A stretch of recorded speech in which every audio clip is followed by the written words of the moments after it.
इफिसियों अध्याय 1। पौलुस की ओर से, जो परमेश्वर की इच्छा से यीशु मसीह का प्रेरित है, उन पवित्र और यीशु मसीह में विश्वासी लोगों के नाम जो इफिसुस में है,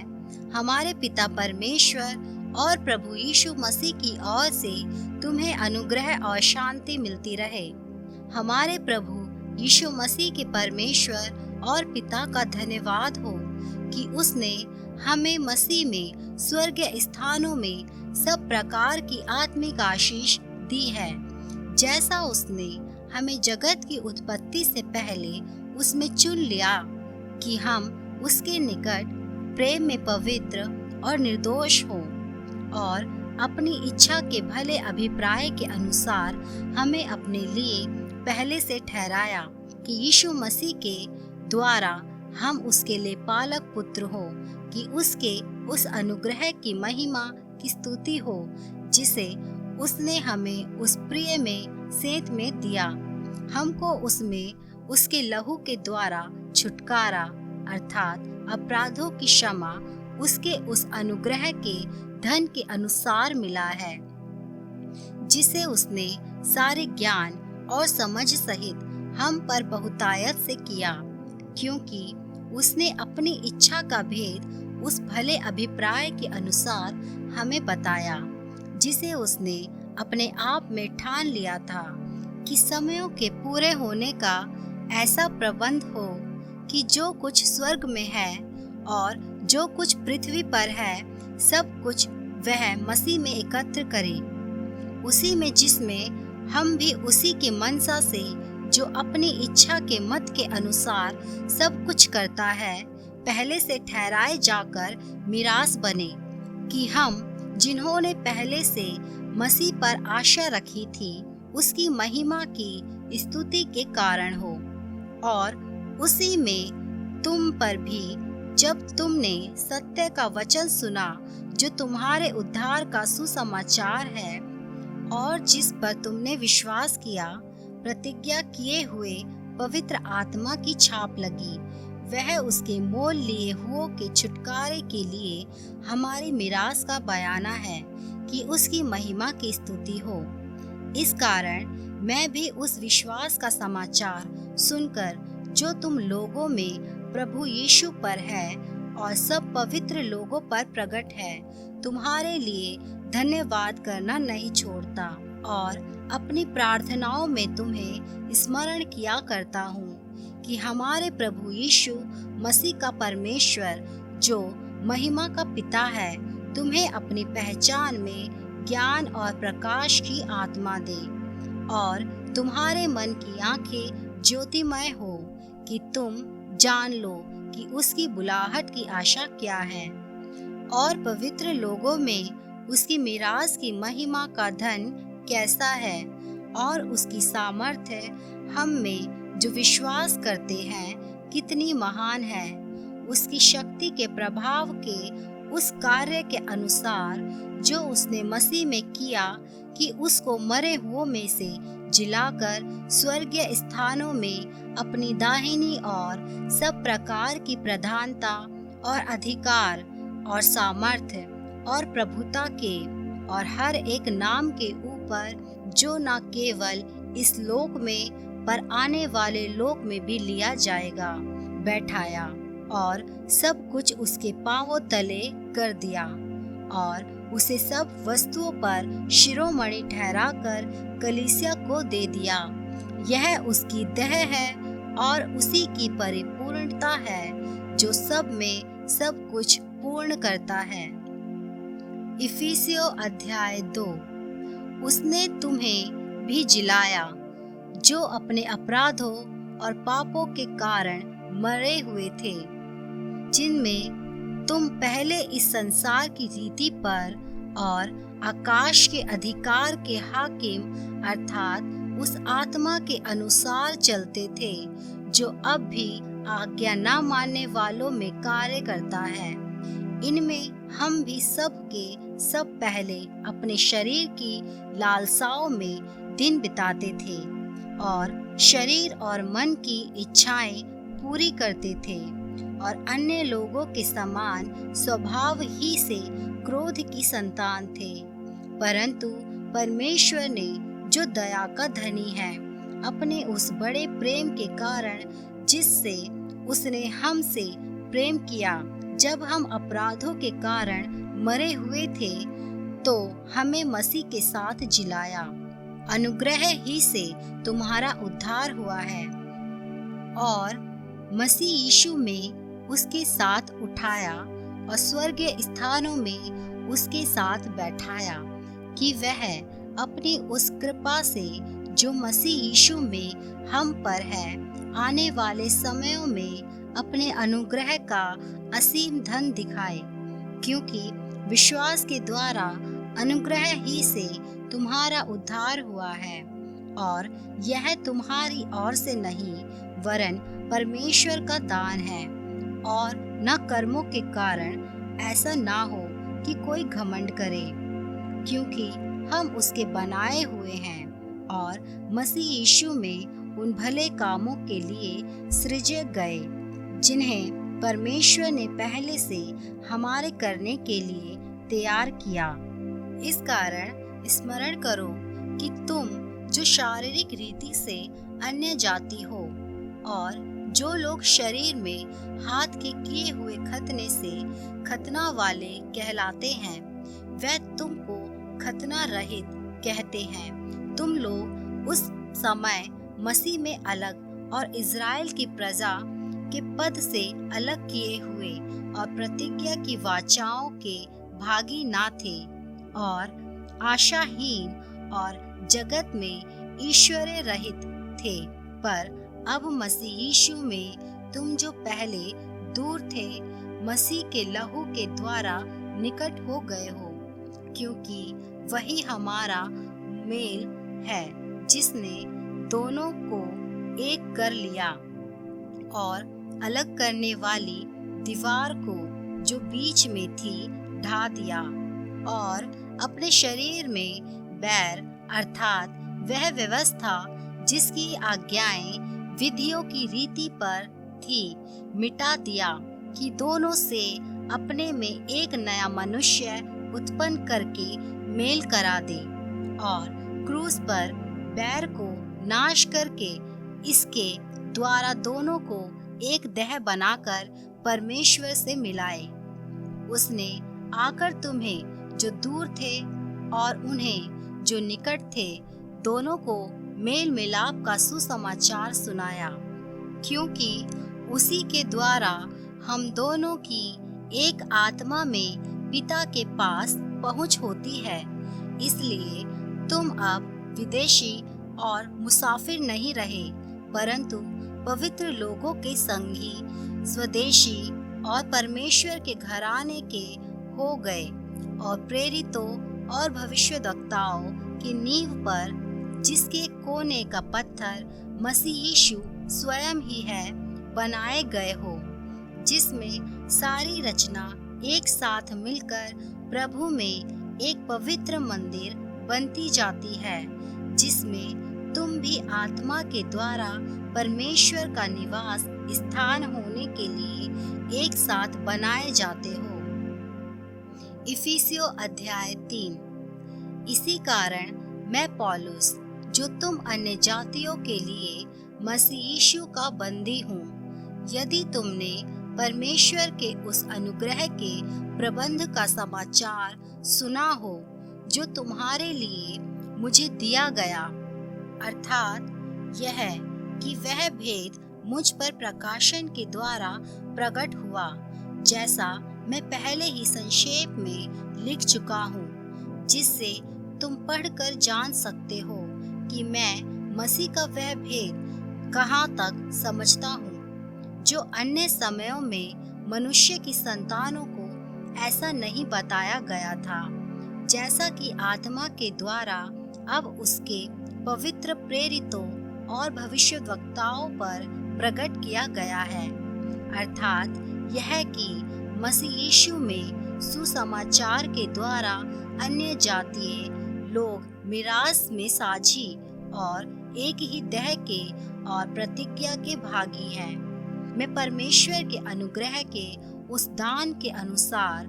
जो उसकी सामर्थ्य के प्रभाव के अनुसार मुझे दिया गया उस सुसमाचार का सेवक बना। मुझ पर जो सब पवित्र लोगों में से छोटे से भी छोटा हूँ, यह अनुग्रह हुआ कि मैं अन्य जातियों को मसीह के अगम्य धन का सुसमाचार सुनाऊं और सब पर यह बात प्रकाशित करूं कि उस भेद का प्रबंध क्या है जो सबके सृजनहार परमेश्वर में आदि से गुप्त था, ताकि अब कलीसिया के द्वारा परमेश्वर का विभिन्न प्रकार का ज्ञान उस प्रधानों और अधिकारियों पर जो स्वर्गीय स्थानों में है प्रकट किया जाए, उस सनातन मनसा के अनुसार जो उसने हमारे प्रभु मसीह यीशु में की थी, जिसमें हमको उस पर विश्वास करने से साहस और भरोसे के साथ परमेश्वर के निकट आने का अधिकार है। इसलिए मैं विनती करता हूँ कि जो क्लेश तुम्हारे लिए मुझे हो रहे हैं उनके कारण साहस ना छोड़ो, क्योंकि उनमें तुम्हारी महिमा है। मैं इसी कारण उस पिता के सामने घुटने टेकता हूँ जिससे स्वर्ग और पृथ्वी पर हर एक घराने का नाम रखा जाता है, कि वह अपनी महिमा के धन के अनुसार तुम्हें यह दान दे कि तुम उसके आत्मा से अपने भीतरी मनुष्यत्व में सामर्थ्य पाकर बलवंत होते जाओ और विश्वास के द्वारा मसीह तुम्हारे हृदय में बसे, कि तुम प्रेम में जड़ पकड़कर और नेव डालकर सब पवित्र लोगों के साथ भली भांति समझने की शक्ति पाओ कि उसकी चौड़ाई और लंबाई और ऊंचाई और गहराई कितनी है, और मसीह के उस प्रेम को जान सको जो ज्ञान से परे है, कि तुम परमेश्वर की सारी भरपूरी तक परिपूर्ण हो जाओ। अब जो ऐसा सामर्थ्य है कि हमारी विनती और समझ से कहीं अधिक काम कर सकता है, उस सामर्थ्य के अनुसार जो हम में कार्य करता है, कलीसिया में और मसीह यीशु में उसकी महिमा पीढ़ी से पीढ़ी तक युगानुयुग होती रहे। आमीन। इफिसियों अध्याय 4। इसलिए मैं जो प्रभु में बंदी हूँ तुमसे विनती करता हूँ कि जिस बुलाहट से तुम बुलाए गए थे उसके योग्य चाल चलो, अर्थात सारी दीनता और नम्रता सहित और धीरज धर कर प्रेम से एक दूसरे की सह लो और मेल के बंधन में आत्मा की एकता रखने का यत्न करो। एक ही देह है और एक ही आत्मा, जैसे तुम्हें जो बुलाए गए थे अपने बुलाए जाने से एक ही आशा है, एक ही प्रभु है, एक ही विश्वास, एक ही बपतिस्मा और सबका एक ही परमेश्वर और पिता है, जो सबके ऊपर और सबके मध्य में और सब में है। पर हम में से हर एक को मसीह के दान के परिणाम के अनुसार अनुग्रह मिला है। इसलिए वह कहता है, वह ऊंचे पर चढ़ा और बंदियों को बांध ले गया और मनुष्य को दान दिए। उसके चढ़ने से और क्या पाया जाता है? केवल यह कि वह पृथ्वी की निचली जगहों में उतरा भी था, और जो उतर गया यह वही है जो सारे आकाश से ऊपर चढ़ भी गया कि सब कुछ परिपूर्ण करे। उसने कुछ को प्रेरित नियुक्त करके और कुछ को भविष्यद्वक्ता नियुक्त करके और कुछ को सुसमाचार सुनाने वाले नियुक्त करके और कुछ को रखवाले और उपदेशक नियुक्त करके दे दिया, जिससे पवित्र लोग सिद्ध हो जाएं और सेवा का काम किया जाए और मसीह की देह उन्नति पाए, जब तक कि हम सब के सब विश्वास और परमेश्वर के पुत्र की पहचान में एक ना हो जाए और एक सिद्ध मनुष्य ना बन जाए और मसीह के पूरे डील डोल तक ना बढ़ जाए, ताकि हम आगे को बालक ना रहें, जो मनुष्यों की ठग विद्या और चतुराई से उनके भ्रम की, युक्तियों के और उपदेश के हर एक झोंके से उछाले और इधर उधर घुमाए जाते हों, वरन प्रेम में सच्चाई से चलते हुए सब बातों में उसमें जो सिर है अर्थात मसीह में बढ़ते जाए, जिससे सारी देह हर एक जोड़ की सहायता से एक साथ मिलकर और एक साथ गठकर उस प्रभाव के अनुसार जो हर एक अंग के ठीक ठीक कार्य करने के द्वारा उसमें होता है, अपने आप को बढ़ाती है कि वह प्रेम में उन्नति करती जाए। इसलिए मैं यह कहता हूँ और प्रभु में आग्रह करता हूँ कि जैसे अन्य जातीय लोग अपने मन की अनर्थ रीति पर चलते हैं, तुम अब से फिर ऐसे ना चलो, क्योंकि उनकी बुद्धि अंधेरी हो गई है और उस अज्ञानता के कारण जो उनमें है और उनके मन की कठोरता के कारण वे परमेश्वर के जीवन से अलग किए हुए हैं और वे सुन्न होकर लूचपन में लग गए हैं कि सब प्रकार के गंदे काम लालसा से किया करें। पर तुमने मसीह की ऐसी शिक्षा नहीं पाई, वरन तुमने सचमुच उसी की सुनी और जैसा यीशु में सत्य है उसी में सिखाए भी गए कि तुम पिछले चाल चलन के पुराने मनुष्यत्व को जो भरमाने वाली अभिलाषाओं के अनुसार भ्रष्ट होता जाता है उतार डालो और अपने मन के आत्मिक स्वभाव में नए बनते जाओ और नए मनुष्यत्व को पहन लो, जो परमेश्वर के अनुरूप सत्य की धार्मिकता और पवित्रता में सृजा गया है। इस कारण झूठ बोलना छोड़कर हर एक अपने पड़ोसी से सच बोले, क्योंकि हम आपस में एक दूसरे के अंग हैं। क्रोध तो करो पर पाप मत करो। सूर्य अस्त होने तक तुम्हारा क्रोध ना रहे और न शैतान को अवसर दो। चोरी करने वाला फिर चोरी ना करे, वरन भले काम करने में अपने हाथों से परिश्रम करे, इसलिए कि जिसे प्रयोजन हो उसे देने को उसके पास कुछ हो। कोई गंदी बात तुम्हारे मुंह से ना निकले, पर आवश्यकता के अनुसार वही निकले जो उन्नति के लिए उत्तम हो, ताकि उससे सुनने वालों पर अनुग्रह हो। परमेश्वर के पवित्र आत्मा को शोकित मत करो, जिससे तुम पर छुटकारे के दिन के लिए छाप दी गई है। एक दूसरे पर कृपालु और करुणामय हो, और जैसे परमेश्वर ने मसीह में तुम्हारे अपराध क्षमा किए, वैसे ही तुम भी एक दूसरे के अपराध क्षमा करो। इफिसियों अध्याय 5। इसलिए प्रिय बालकों के समान परमेश्वर का अनुकरण करो और प्रेम में चलो, जैसे मसीह ने भी तुमसे प्रेम किया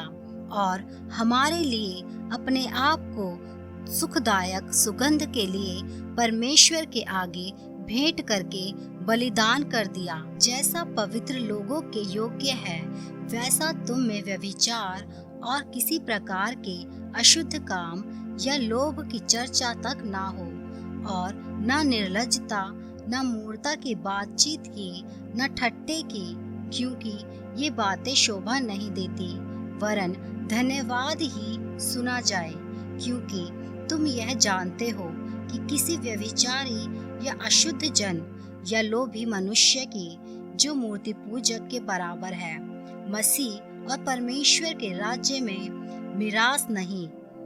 कोई तुम्हें व्यर्थ बातों से धोखा ना दे, क्योंकि इन्हीं कामों के कारण परमेश्वर का क्रोध आज्ञा ना मानने वालों पर भड़कता है।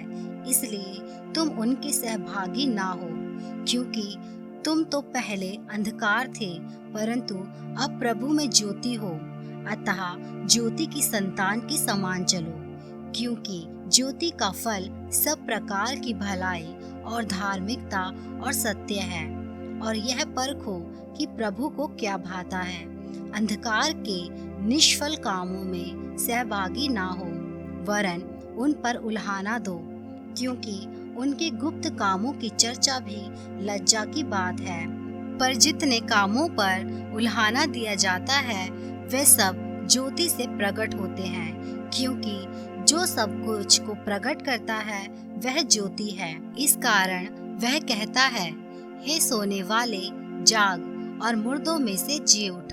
तो मसीह की ज्योति तुझ पर चमकेगी। इसलिए ध्यान से देखो कि कैसी चाल चलते हो, निर्बुद्धियों के समान नहीं पर बुद्धिमानों के समान चलो। अवसर को बहुमूल्य समझो, क्योंकि दिन बुरे हैं। इस कारण निर्बुद्धि ना हो, पर ध्यान से समझो कि प्रभु की इच्छा क्या है। दाखरस से मतवाले ना बनो, क्योंकि इससे लूचपन होता है, पर आत्मा से परिपूर्ण होते जाओ और आपस में भजन और स्तुति गान और आत्मिक गीत गाया करो और अपने अपने मन में प्रभु के सामने गाते और कीर्तन करते रहो और सदा सब बातों के लिए हमारे प्रभु यीशु मसीह के नाम से परमेश्वर पिता का धन्यवाद करते रहो। मसीह के भय से एक दूसरे के अधीन रहो। हे पत्नियों, अपने अपने पति के ऐसे अधीन रहो जैसे प्रभु के, क्योंकि पति पत्नी का सिर है, जैसे कि मसीह कलीसिया का सिर है और स्वयं ही देह का उद्धार करता है। पर जैसे कलीसिया मसीह के अधीन है, वैसे ही पत्नियां भी हर बात में अपने अपने पति के अधीन रहे।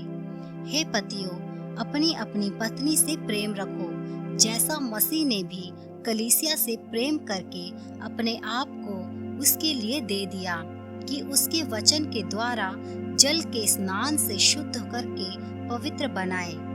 और उसे एक ऐसी तेजस्वी कलीसिया बनाकर अपने पास खड़ी करे, जिसमें न कलंक, न झुर्री, न कोई और ऐसी वस्तु हो, वरन पवित्र और निर्दोष हो। इसी प्रकार उचित है कि पति अपनी अपनी पत्नी से अपनी देह के समान प्रेम रखे। जो अपनी पत्नी से प्रेम रखता है वह अपने आप से प्रेम रखता है, क्योंकि किसी ने कभी अपने शरीर से बैर नहीं रखा, वरन उसका पालन पोषण करता है,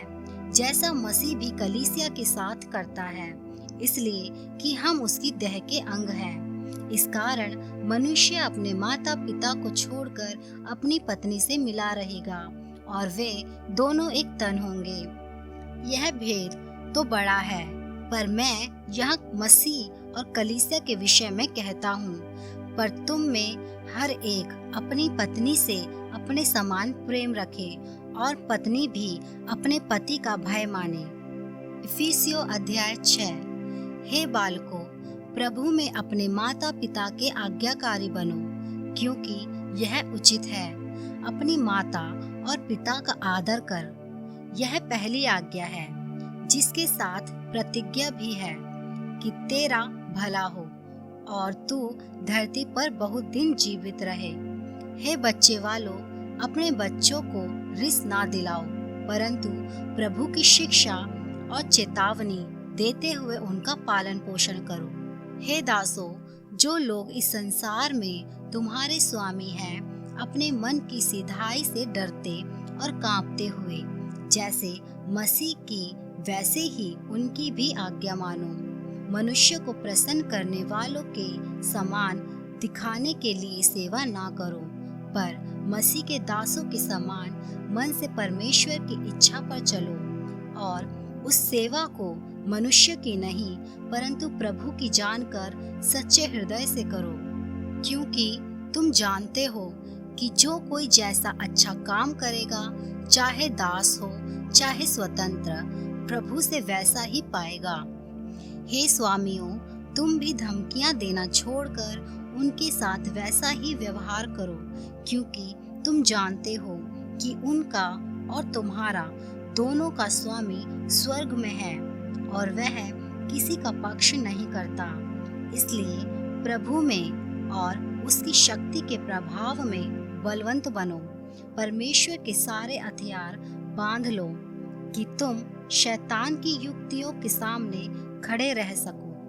क्योंकि हमारा यह मलयुद्ध लहू और मांस से नहीं परंतु प्रधानों से और अधिकारियों से और इस संसार के अंधकार के हाकिमों से और उस दुष्टता की आत्मिक सेनाओं से है जो आकाश में है। इसलिए परमेश्वर के सारे हथियार बांध लो कि तुम बुरे दिन में सामना कर सको और सब कुछ पूरा करके स्थिर रह सको। इसलिए सत्य से अपनी कमर कसकर और धार्मिकता की झिलम पहनकर और पांवों में मेल के सुसमाचार की तैयारी के जूते पहनकर और इन सब के साथ विश्वास की ढाल लेकर स्थिर रहो, जिससे तुम उस दुष्ट के सब जलते हुए तीरों को बुझा सको और उद्धार का टोप और आत्मा की तलवार जो परमेश्वर का वचन है ले लो। हर समय और हर प्रकार से आत्मा में प्रार्थना और विनती करते रहो और इसलिए जागते रहो कि सब पवित्र लोगों के लिए लगातार विनती किया करो और मेरे लिए भी, कि मुझे बोलने के समय ऐसा प्रबल वचन दिया जाए कि मैं साहस के साथ सुसमाचार का भेद बता सकूं, जिसके लिए मैं जंजीर से जकड़ा हुआ राजदूत हूँ, और यह भी कि मैं उसके विषय में जैसा मुझे चाहिए साहस से बोलूं। तुखिकुस, जो प्रिय भाई और प्रभु में विश्वास योग्य सेवक है, तुम्हें सब बातें बताएगा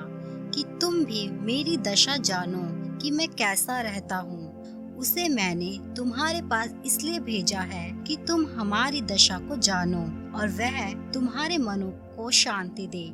परमेश्वर पिता और प्रभु यीशु मसीह की ओर से भाइयों को शांति और विश्वास सहित प्रेम मिले। जो हमारे प्रभु यीशु मसीह से सच्चा प्रेम रखते हैं, उन सब पर अनुग्रह होता रहे।